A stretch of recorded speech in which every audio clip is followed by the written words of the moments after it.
பார்த்தோம், செந்தில் பாலாஜி தேடுகிறார்கள் போலீஸ் அப்படின்னு. செந்தில் பாலாஜி தம்பியவும் தேடுறாங்க. செந்தில் பாலாஜி தம்பியை தேடுறது ஒன்று, 2 பேரும் முன்ஜாமீன் போட்டாங்க. செந்தில் பாலாஜியும் செந்தில் பாலாஜி தம்பியும் மதுரையில் முன்ஜாமீன் போட்டாங்க. அப்போ ஜட்ஜு பார்த்து கேட்குறாரு, செந்தில் பாலாஜி தம்பியை 3 வருஷமாக தேடுறாங்களே, ஏன் பிடிக்க முடியலை? அவர் இங்கே தானே இருக்காரு அப்படின்னாங்க. அது இடி தேடினது, அவங்களால பிடிக்க முடியலை. இது நாங்கள் தமிழ்நாடு போலீஸ், அதனால் நாங்கள் தனியாக தேடுறோம் அப்படின்னாங்க. இது 2 பேர்த்தையும் பிடிக்க முடியலை.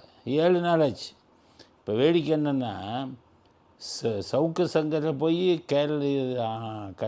ஆந்திராவில் போய் பிடிச்சிட்டு வராங்க 2-3 நாளில். மற்றவங்களெல்லாம் பார்த்தீங்கன்னா பெங்களூரில் போய் கைது செய்கிறாங்க, டெல்லியில் போய் கைது செய்கிறாங்க. ஆனால் செந்தில் பாலாஜியை மட்டும் கைதே பண்ண முடியலை. ஏன் பண்ண முடியலைன்னா அந்த போலீஸுக்கு தான் தெரியும்.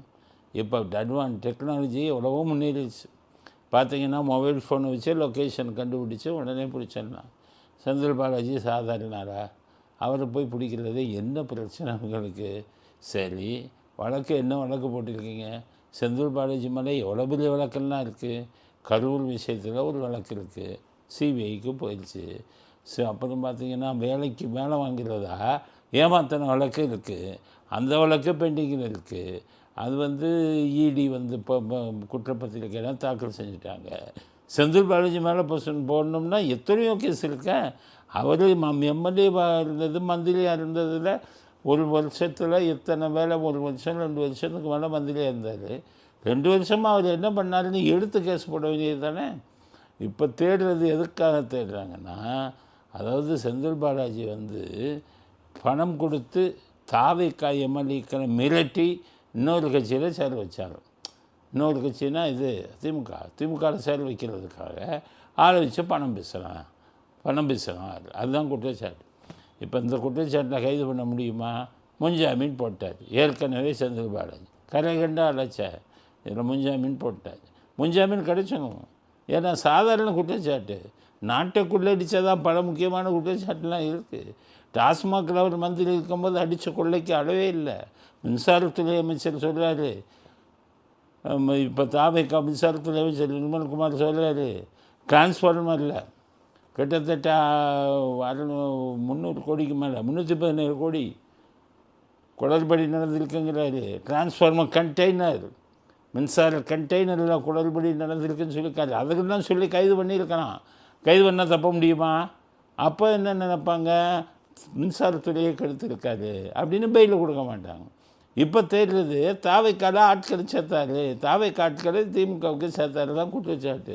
இந்த குற்றச்சாட்டை தேடி இவரை கண்டுபிடிக்க முடியுமா? இவரை கண்டுபிடிச்சாலும் பெயிலில் கொடுத்துருவாங்களே. அதனால் இது எப்படி அப்படிங்கிறது அவங்களுக்கு தான் வெளிச்சம். இன்றைக்கி அவருடைய ஆதரவாளர் வீட்டில் திருச்சி சுரேஷ் 180 கோடி பிடிச்சிருக்காங்க. இவர் விஷயமாக 2-3 பேர் கைது பண்ணிட்டாங்க.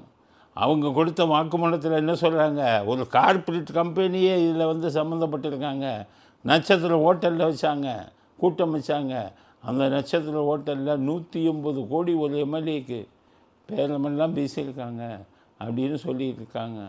ஸோ இவ்வளோ விஷயம் நடந்திருக்கு. இன்னும் செந்தில் பாலாஜியை சுற்றிக்கிட்டே இருக்காங்க. நேற்று பார்த்தீங்கன்னா அவங்க அப்பாட்ட போய் சம்மனை கொடுக்குறாங்க. செந்தில் பாலாஜி அவர் உங்கள் மகனும் அவரும் அசோக் குமார், ஆமாம், 2 பேரும் திங்கட்கிழமை காலையில் வர திங்கட்கிழமை 6ஆம் தேதி காலையில் ட்ரிபிள் போலீஸ் ஸ்டேஷன் சென்னை சரி சம்மன் கொடுத்து இந்த நேரத்து வரவே இல்லை. அவர் அவங்க அப்பாட்ட சம்மன் கொடுத்த மறுநாள் வரணும். திருவல்லிக்கேணி போலீஸ் ஸ்டேஷன் வரவே இல்லை. என்ன செய்ய போகிறாங்க அப்படிங்கிறது தான் வேடிக்கையாக இருக்குது. தாவை காட்சி வந்ததுக்கப்புறம் காவல்துறையை திறம்பட நடத்துகிறாங்களாங்கிற சந்தேகம் இருக்குது. திமுகக்காரர் இருந்தால் இந்நேரம் இல்லாத ஒன்றையே இருக்கிற மாதிரி கொண்டு வந்துடுவான். செந்தில் பாலாஜியை பற்றி உங்கள் எல்லாத்துக்கும் தெரியாது. அவர் முன்னாடி ஏற்கனவே ஜெயிலில் இருந்தார். ஜெயிலில் ராஜபோகத்துடன் இருந்தார். ராஜபோகத்துடன் ஏசி வச்சு பக்கத்தில் இது வச்சு 3 ஃபோன் வச்சுருந்துருக்காரு. 4 மணிக்கு வீட்டில் இருந்து சாப்பாடு வந்திருக்கு. டெய்லி 4 மணிக்கு பார்த்தீங்கன்னா எழுந்திரிச்சு வாக்கிங் எல்லாம் போயிருக்காரு. இவ்வளவு சலுகைகளையும் அனுபவித்திருக்கிறார் செந்தில் பாலாஜி. இந்த ஆட்சியிலாவது அது தொடருமா? அந்த சலுகை கிடைக்குமா? இல்லை ஜெயிலுக்கு போவாரா? ஜெயிலுக்கு போகிறதுக்கு 1000 காரணங்கள் இருக்கும்போது தாவைக்காய மல்லி கடை விலை வீசினாலுங்கிற ஒரு கண்ணம் தான் கிடைச்சதா உங்களுக்கு?